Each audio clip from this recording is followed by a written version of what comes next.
now, I know the formula. I know what it takes. You can already check off, I'm a millionaire if you do the things that we as financiers know you can do. I'm saying right now at 18, you can check off, I'm already a millionaire. Why? Because you have time, and that's the number one thing that it takes for money to grow. So suppose you gave $50,000 to a 40-year-old with a 10% return. And you say, I'm going to give you this $50,000 with a 10% return, and at 65, you'll get what the outcome is. But suppose you give it to Brittany, 18 years old, 19 years old. Same $50,000. 10% return. But she has 40 years with that 10%. Now all of a sudden, they have the same amount of money, but they don't have the same amount of what? Time. And this is what was bothering the master. He says, you may not have had the same amount of money, but you had the same amount of what? Come on. You may not have had the same amount of money, but you had the same amount of what? So God is saying to you that one of the most important predictors of wealth is what you do with your time.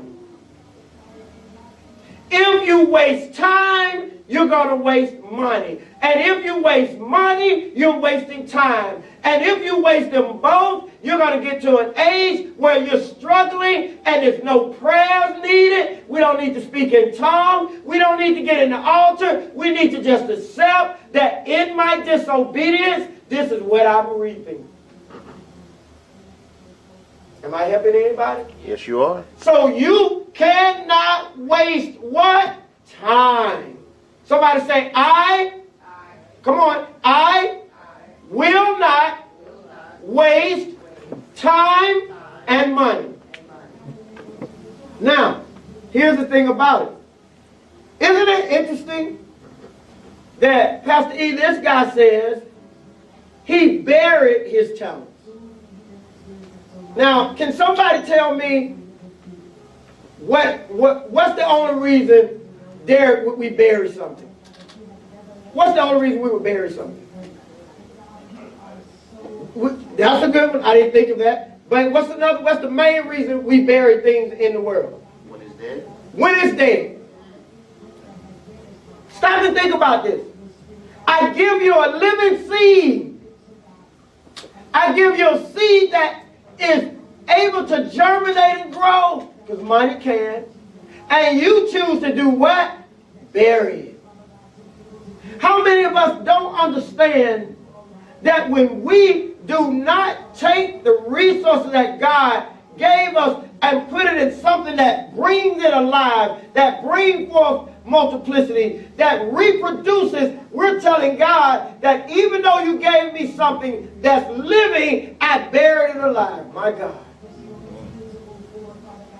What would happen if somebody came to you and said, we're predicting that in 10 years you're going to die, so we want to start the burial service right now. So we've already got the plot, the dirt, and everything. So come on over, we're going to bury you alive. What would you say? What would you say, Melissa? Absolutely not. Why would we do that with the resources and finances God has given us? Do you know your money is screaming, you're killing me? Is that not what you would say if you were being buried alive right now? When you say, you're killing me, right? Your money has been telling you your whole life, you're killing me. Okay? So he buries the resources that God has given him. Why? Because he is afraid of this word we're getting ready to talk about, which is an Achilles heel in the black community. He's afraid of any form of risk. How many of us, if we're honest, that's been the issue, that even if we got 50,000, even if we have 100,000, even if we have 200,000, we could have had so much more. Now we got to talk back to me, but I'm just very uncomfortable with risk. Who will admit that? I'm just very uncomfortable. And guess what? Where the fear of risk comes from. It is an inherited behavior. I want you to know that risk is an inherited behavior, because if you grow up around people who are not afraid of taking risks, not afraid of taking chances, not afraid of doing things differently, then that inherently will be placed in you. So when we talk about this idea about risk, we have to ask ourselves, why is we're going to go through and do the acronym of risk. R-I-S-K. Why is my risk tolerance so low? What is risk tolerance, Pastor Tony? How do I understand it? Now, when you look at the man with the one talent, his risk tolerance was low. That just meant that his appetite for losing money was very low. Like, he was very fearful that he would not regain the money, so he decided, I'd be better off burying it than actually investing it like the master said. Risk tolerance, when it's low, is a distrust in the organization, the institution, or the person's, now don't take this the wrong way, or the person's faith within themselves of God. When you have a low risk tolerance, you are either afraid of the institution where you're investing in, you're either afraid you're not smart enough, or you don't trust God. Come on. The Bible tells us that God understands our lives and He has a blessed future for us. Now, risk tolerance is the amount of uncertainty or possibility of loss that you can bear. In other words, some people are like, I can't look at my investment and see one day I made $5,000 and another day I lost $15,000. Who is that am I talking to? There are days I've looked at my investments and I'm telling you, and you'll see a $20,000 loss in one day. I'm just being real with you. In one day. I have days where 20, sometimes 30,000 is wiped out. And so what fool would keep investing in something where you have days where you're losing 20, 30? The same fool who's seen months where I've seen 40, 50. You understand where I'm going? The thing about it is, if you're unwilling to risk, you're really never going to gain. I'm just telling you. You will always end up being in the same place you were at. And then here's the issue that most of us don't understand. And that is, you're always risking whether you know it or not. This little thing called inflation. And if you put $50,000 in an account 3 years ago, it cannot buy the same thing it could buy now that it could buy then. Anybody know that? How many of you seen the grocery prices now? Who know? Who experienced it? Okay. Can you buy the same thing today that you could 4 years ago with the same amount of money? Give me one thing for you all that has really been a great cost to you. That eggs. How much are eggs now? $3 or $4 a carton. And that's on sale. 4 years ago, how much were they? 99 cents. They were 99 cents. So that means, let's say they're $4. That means 4 years ago, if you had $5, you could get possibly what? 5 cartons of eggs. Now, with $5, how many cartons of eggs you can get? 1.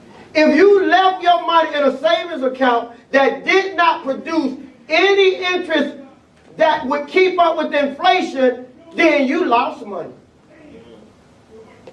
Because your money did not keep up with inflation, and now all of a sudden, you're coming back like this one guy wanting the master to understand, but he said, actually, dude, you lost me money. Most people haven't looked at that text through a financial manner or idea that I do. Basically, what the guy did was he brought back the master Pastor E a loss. Because if I gave you $10,000 10 years ago, and you brought that back to me now and brought me no interest, I lose. How many of you have never thought of it like that? Let me see your hand. Like I'm just thinking 200,000, 300,000, 100,000, 50,000. You know how like you just think if you put it in at 50,000, 5 years from now it's 50,000. Actually, no. 5 years from now, the value of that 50,000 is now about 45,000. Because we weigh it versus what its purchasing power. So the man brings back the same amount of money. That's why he was considered evil, not because he brought back the same amount. He actually lost money. Now I want to ask you today, and tell me your truth. If I borrow I'm going to say $500 from you Friday, and I came back to you in 2 weeks with $350, say thank you for loaning me this, what's going to be your response? How are you going to feel towards me? Upset. Upset? Anger? See, when you look at this text, the master actually is feeling the way the man should have felt. I'm getting ready to help you. It wasn't the master who should have been as disappointed in what happened. No, the person should have looked at himself and said, I'm disgusting because God has given me the amount of time. God has given me the Okay, I'm trying to help you. If you're ever going to experience wealth, you can't look at how you were born, where you were born. You can't look at what your family didn't have. You can't say, I never had a job that paid that much. No, that in order to experience wealth, the first person you have to look at is who? How many of us, when it comes to our wealth, we don't look at ourselves enough? Let me see your hand. I don't examine myself enough. I don't hold myself accountable enough. I kind of put it off on, I don't make enough money, or this job is not paying me much. But the real truth is, the job is paying you enough. You're not disgusted enough with your behavior. And it's not until a woman gets disgusted with her behavior or a man gets disgusted with his or her financial behavior that they're going to change. As long as you sit in comfort about your behavior, make excuses about your behavior, you're just going to end up in the same place of poverty. Now, how many of you, if you're honest, can do better about holding yourself accountable for how you feel about your money behavior? So risk is important because risk gives you a chance to multiply your wealth. I in risk. Interest compound.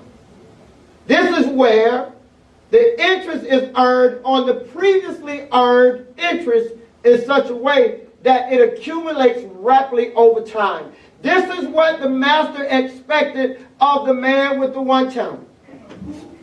He said, if you invested my money in the right vehicle, that vehicle would have not only paid you interest, but would have reinvested into the money, and then you would have got interest on top of interest. That's what investing in stocks and annuities do. They don't just pay you interest one time. They pay you interest on the interest because once you get interest, they reinvest that interest, and now they got to give you interest on that. You got to learn what vehicles allow you to rapidly change your financial picture. And if you are unwilling to take any risk, you're going to lose out. Because interest is a great part of creating wealth. Now there's this S word, and I'm going to say this one is solvency ratio. Everybody say solvency ratio. Solvency ratio. Solvency ratio includes the debt to asset ratio, the interest coverage ratio, the equity ratio, and the debt to equity ratio. is used when people are evaluating you on credit worthiness to see if they should lend to you. It measures your financial health and your long-term outlook within your finances. It has its most value when it's compared over time. When it's compared over time. One of the great thieves of our wealth is a word, D, somebody help me spell it, D-E-B-T. Come on, say it with me. D-E-B-T. You know if you remove the D, you got E-B-T. If you got something, call me. Somebody catch that later. There'll be a big one. Debt is a great stealer or thief of our wealth. And some of us, if we're honest, we have unnecessary debt. We have bad debt. We have debt because, anybody got debt because of other people? Come on now. I helped somebody else and now I'm still paying for it.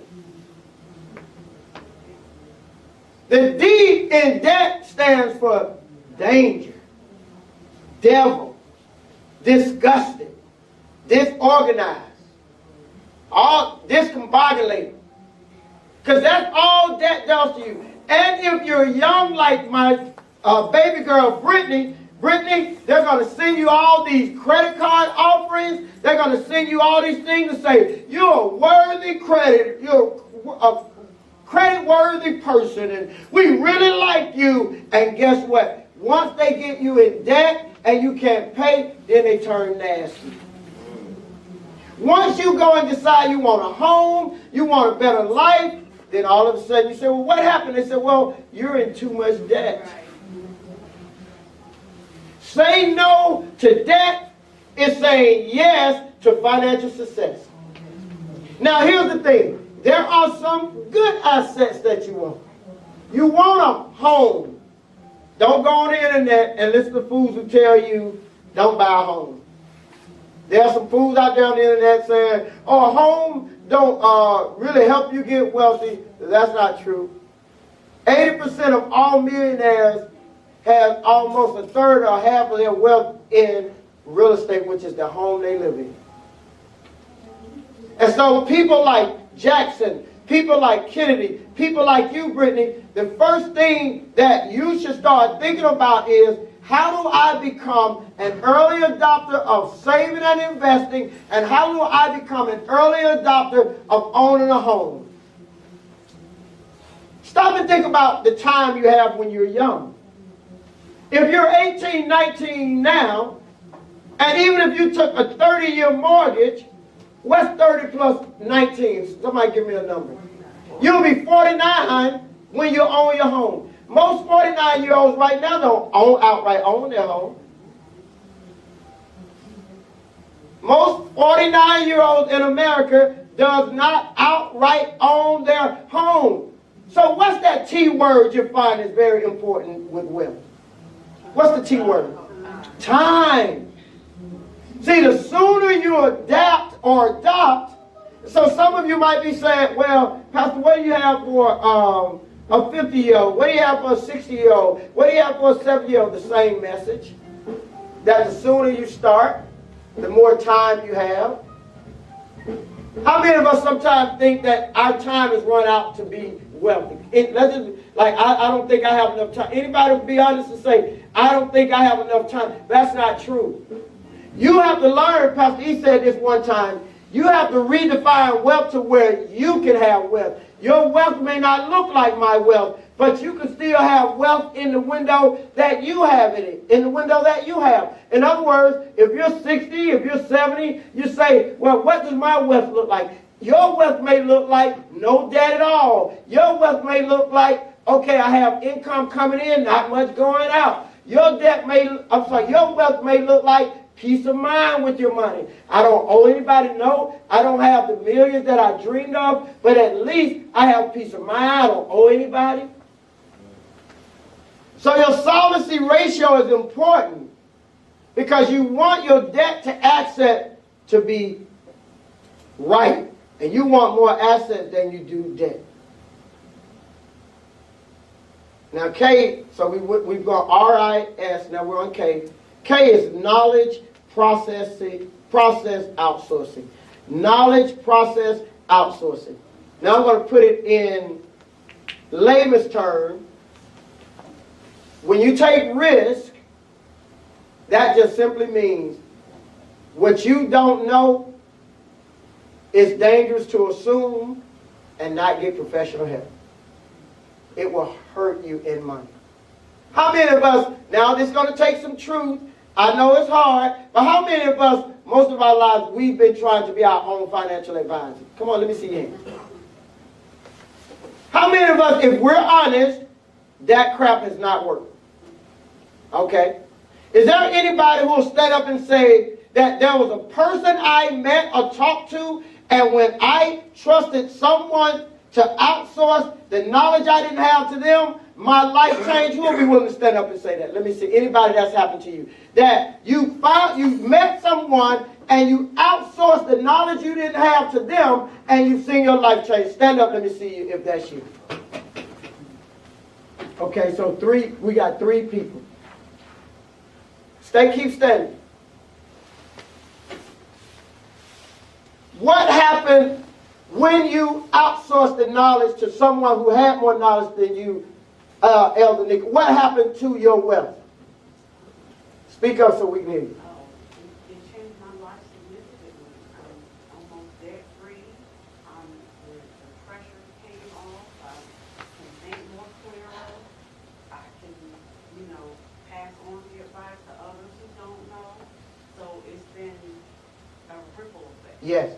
You can actually see a blessed future that God promised. Yes. The one thing that debt and all that does, and when you won't outsource the knowledge you don't have, it dampens your idea about your future. You got to move quickly. Thank you. So, the one thing I outsourced my knowledge wasn't necessarily my money, it was my relationship with God. And you were definitely a cornerstone in helping me solidify that foundation so I could understand the things I am not doing right and I still am not doing right. So, that's Amen. why I outsourced that knowledge.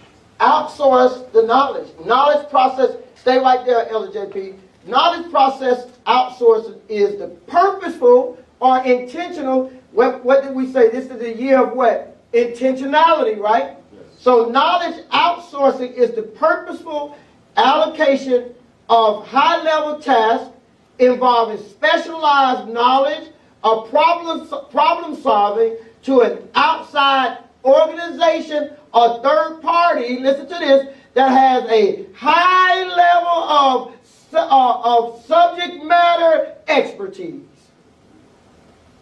In other words, they know so much more than you that you be a fool to sit there and try to figure it out yourself when they can make it what? Easier for you. This is why the master was upset with the man with the 1 talent in the book of Matthew. He says, even if you did not know, read it. He says, you could have went to the bankers. Go read it. He said, even if you don't know, you can outsource the knowledge you don't know. Now, some of y'all, the issue is, and I know this is going to be, you're not going to like it, but some of you all are too prideful. You don't want anyone, keep standing, Elder JP. You don't want anyone to see where you are not, where you're not, but the only way to help you to get to where you want to go, we have to see where you are. Does that make sense? How are we going to help you get to where you want to go if you won't allow us to see where you're at? And sometimes the picture is not pretty. Sometimes the picture doesn't look all rosy. But guess what? We serve a God who is able to do abundantly and above all that you could ever imagine if you trust in His way. Okay, Elder JP, go ahead and share with us. Accessing resources beyond my knowledge helped me to set up an IRA that has done significantly well in my wealth building, as well as given me insight to, since I own a home, to tapping into my home equity in a way that allows me to tap into it if I need to, home improvement, or to look forward to purchasing another asset. Again, working toward building my wealth. Amen. Would you say, Elder JP, that outsourcing, knowledge process outsourcing has been one of the most powerful mechanisms in the sense of even your wealth growth? Absolutely. It's been tantamount to where I am now. Amen. Yeah. I remember the first time me and Elder JP were, I was working at in a certain organization, and Elder JP came to me with where she wanted to go, but she didn't clearly know what was possible. She's a brilliant person, but she's brilliant in the place of her own expertise. Sometimes you're very smart. It's not that you're not smart. It's just that finances are not your expertise. So guess what you have to do? You have to be willing to sit down with people who love, not just like, you need to sit down with people who just love talking about money growth, love helping people, love seeing people successful. And she came and she sat down with me. And I might be wrong, but whatever it is she sat down with me about on that day, I know we at least doubled it. Now suppose she said, well, he a man just like me. You know, I'm just as smart as he is. Suppose she took that particular attitude. She said, yes, I'm brilliant in all things as an executive leader. I'm brilliant in all things as a teacher. But in my finances, I need to come up another level. What better way to come to the next level than what? Finding the person who is at the level you want to be. So Brittany, I want to say to you, God has you here today because He wants you to understand that you are now accountable for becoming a millionaire in your life. And one of the things I want you to do, don't have any pride, sweetheart. Always be willing to go to every seminar. Always be willing to sit down with whoever has what you want to have. Ask your aunts, ask your uncles, how did you get this house? How did you save your money? How did you be willing to be a sponge and just absorb?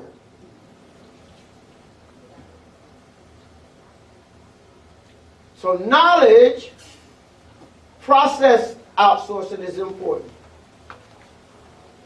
So here's the thing I don't want you to, here's one thing I don't want you to ever do, as this man did when it came to his wealth. Don't bury your wealth and don't speak death over your wealth. How many of us, if we're honest, you've been guilty of speaking death over your wealth by half the words you say about your wealth? Come on, let me see your hand. How many of you just a week ago said, I ain't got no money? Come on, let me see your hand. I don't have enough money. Let me see your hand. That costs too much. Who just recently said something costs too much? You know, wealthy people, we don't think like that. There's no such thing as anything costing too much. There's no such thing. There's no such thing. Let me tell you why. Because nothing costs too much if somebody can what? Buy it. Afford it. The problem is you need a mindset shift to not say that the item you're looking at costs too much. Your mindset shift has to be, how do I position myself to get that where cost is not an issue? Did that just help somebody? How do I position myself to buy those things where cost is not an issue. I told somebody I was taking the family on a trip for Kennedy's graduation. And I said, I know now what the total cost is going to be because I've been given all the numbers by the CEO of the house. And when the CEO gives you the numbers, you got the numbers. Pastor is the CEO of the house, and she's going to let you know what everything's going to cost. And then her personality, based on the day it is, she really not concerned how you're going to get there. This is the cost. Come back to me when you get it done, bro. So the full cost of the trip is $15,000. Somebody said to me, "Woo, that's a lot of money." I said, "No, it ain't a lot of money to me. I just don't see that as a lot." You know what I told them? I said, it's not a lot of money because I'm not thinking about how much money I'm having to spend. I'm thinking about how do I invest so that cost does not what? Matter. Is that a radical way to think? Yes. Come on, talk to me. Is that a radical way to think for your mind like you've never... Raise your hand if you've never thought of it like that. Thank you, Melissa. I'm too cheap. Yeah, I was gonna tell you you need a travel review. right. And I may, but I'm just saying. I'm saying to you that if you don't radically change your mind, you won't live the abundant life that Christ promised you. And God promised you the abundant life, but He also wants you to know, so is a man thinking, so is what? He. So now, who has to change the way you think after hearing that? Let me see your hand. I got to change the way I think. Stop going to the grocery store saying eggs are too high. That will not bring down the price. How many of you have gone to the grocery store and said that like at least 20 times in the last year? Come on. At least 10 times. Raise your hand high. Don't stop. Don't hide now. At least 10 times you went to the grocery store and said, stuff costs too much. Come on, let me see your hand. That is not true. You are not positioning yourself to where cost doesn't matter. Because whether you say that or not, will the price go down? What's going to happen every time you say that? Nothing. But you're going to get more what? Anxiety? Come on now. More worry? Come on now. More fear. And the Bible says God has not given us what? The spirit of what? Fear.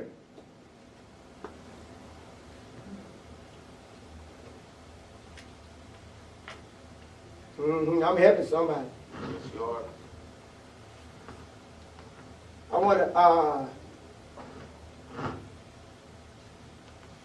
want to go to this particular text right here. Because Philippians 4:6 says, do not be anxious for what? Anything. What was that? Do not be anxious for anything. For nothing. Stop and think about that. How in the world, in an economy like this, am I supposed to read that scripture, Janet, and then say, oh, I'm not supposed to be worried about nothing? How do I get there? Because I'm looking at my financial condition, and Pastor Tony is sitting up there saying, I should not be worried about nothing. Well, I'm getting ready to give you the formula. Work towards not worrying, and you'll never worry. Did I just help somebody? Work towards not having to worry, and you will what? Never worry. How many of you can do better now that you think about it on working towards not worrying? Come on. Do the work it takes so that you don't have to worry, and you, because I'm just trying to help you understand. No matter how much you worry, no matter how much you fear, Kroger and Publix will not lower their cost.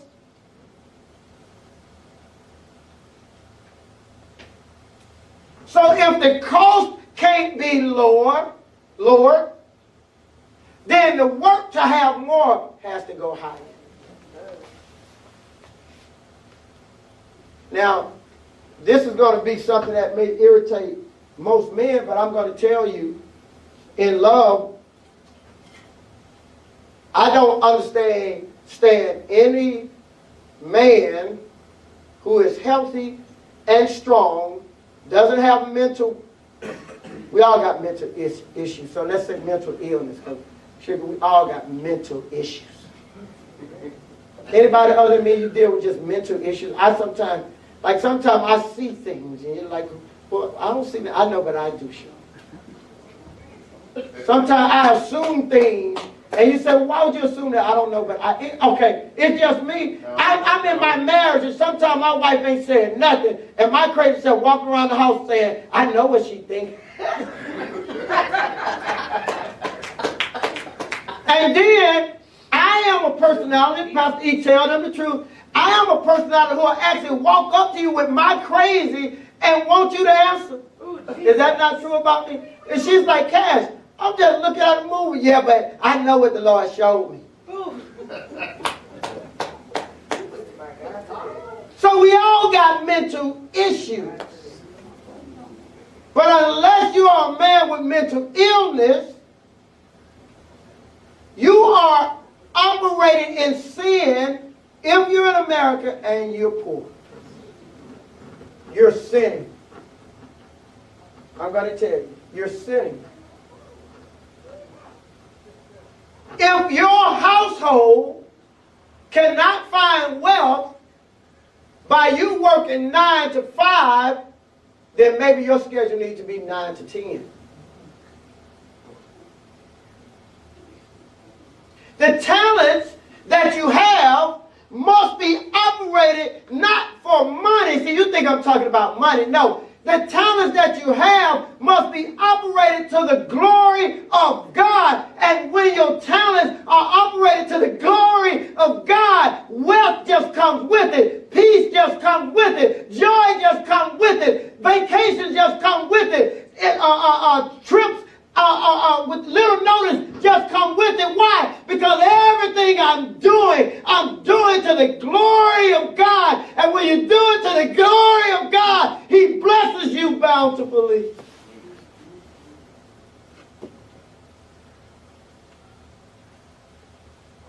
What man of man talking about rent or mortgage is too much? You're lazy. The heck you mean it's too much? And you talking to me at 5 o'clock, and I'm asking what you're doing. Oh, I'm looking at the game. The devil is a liar. Yeah. Those are millionaires you're looking at, bruh.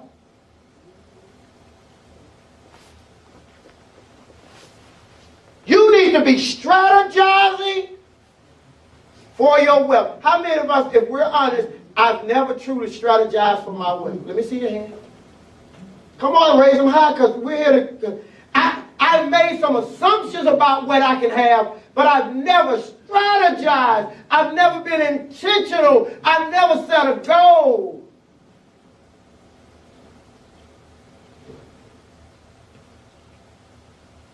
And when you don't set a goal, was that last week you were talking about that, Pastor, you setting goals? When you don't set goals, now you just go wherever the wind blows. How many of you, in your finances, if you're honest, most of my life, I've just gone wherever the wind blows. Come on. How many of you have never had anyone just sit you down and hold you accountable for how you treat God's money? Let me see your hand. And no, most people how many of you, if you're honest, you have a disposition that makes people afraid to tell you the truth? Come on, let me see your hand. Like, I know that people don't really, they're not comfortable. Come on, let me see your hand. They're not. Some of us need to sit down with someone about our money, and they need to give us a good tongue with it. And they need to say to you, you're better than what's showing on this paper. Stop it now. Some of you all have this idea about Jesus Christ, like He is, the world has painted, they got commercial. And so in the commercial, they'll show different things, and they'll say, Jesus was an immigrant. It's like, yeah, that's not saying. It doesn't mean that we're against immigrants. I'm just saying that's not the same. WWJD. You notice they never do WWJD, which is, what does that stand for? You notice they never do WWJD on the things he spoke when it comes to the times he preached on sin. I never seen a commercial that said he preached on fornication, adultery, lying, stealing, gossiping. I've never seen a WWJD wrist that says, stop stealing from God, went with Jesus. Here's what I mean. The Bible is replete with Jesus being very direct to his disciples. One time, Peter was speaking out of turn, and he didn't want Christ to go to the cross. So he said, no, forbid you to go to the cross. And Jesus turned to him and said, Satan, the Lord rebuke you. You can't get a worse rebuke than someone calling you Satan. That's like being cursed out in our day and time. What am I saying? Some of us need a strong rebuke on the waste of God's resources in our lives because we've been allowed to just counsel ourselves. And if you counsel yourself, you're limited to yourself. And if you're limited to yourself, you can't help yourself. And if you can't help yourself, it's a sign that you hate yourself. Because what man or woman, knowing they can't help themselves, won't get help outside of themselves. So I'm going to assume you hate yourself because you won't get help outside of yourself. Am I helping you? Yes, you are. Okay, I got 4 minutes. All right. Now, I'm going to close it with some things from my book that I hope will be a help to you. The book is entitled Financial Freedom, A New Beginning. 3 John, 2nd chapter. Beloved, I pray that you may prosper in every way, and that your body may keep well, even as I know your soul keeps well and prosper.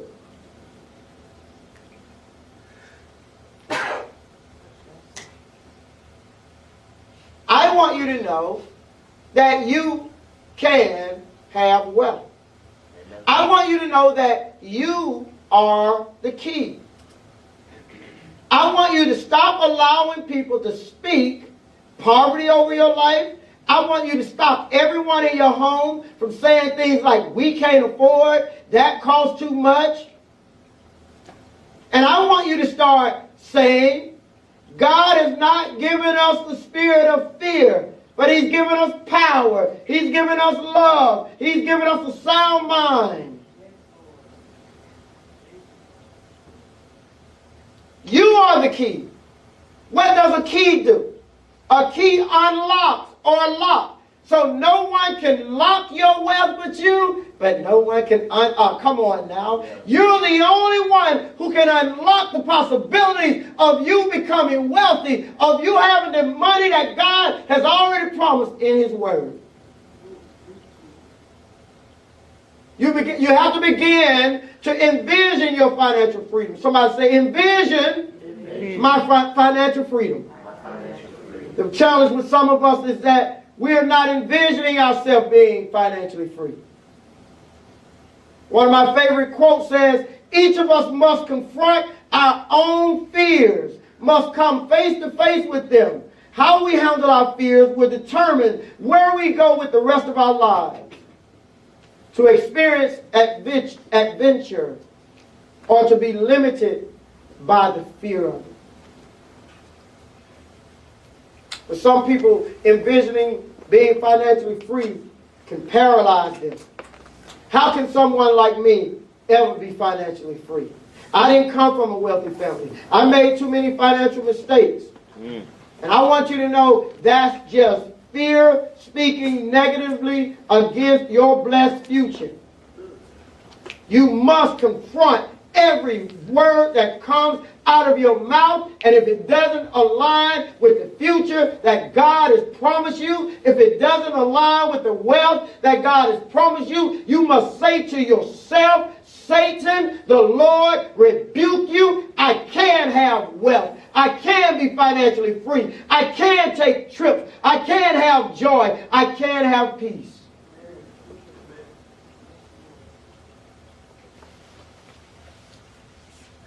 The way we lost. Say, how did I lose my financial freedom?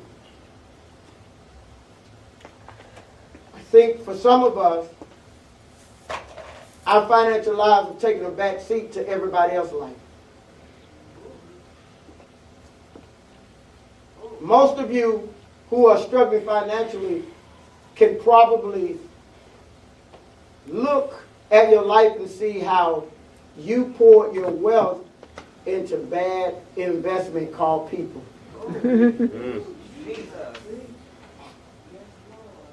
If I had enough time, I'd stay on there a little longer, but you understand. First came our friends, family, significant others. Then we got a job. Then we had children. Then we got debt. Then we got bills. Come on. And before we knew it, we were lost. And our financial future got buried just like the man with the one talent. Come on, who am I talking to? My children, I got to get them off of breast milk. They're too old. Oh, I don't want to see him in a homeless shelter. Well, he's already in one in your house. She's already in one in your house. The reason they won't do is because you won't do to them what needed to be done. You are the problem, not them. When a child is 16 years old, you should be telling them, I'm uncomfortable with you living in my house. My children, both my children have heard that, and my wife goes and closes the door because she cringes. But I have told both of them, I want them out of my house.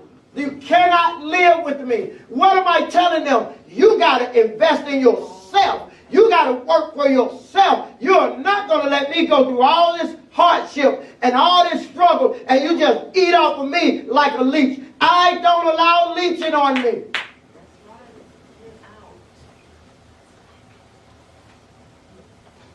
Nobody grown should be at your house more than 3 or 4 days. Well, I'm coming to the city. You got 3 days. And then you're going to have to rise again. I'm giving you the Jesus effect. You got 3 days. Now, 2 of those days you got to stay at the hotel. But Wednesday you can come stay with me and Mark or John, Johnny, Lisa. But now Monday and Tuesday you got to stay. Now, but you can come.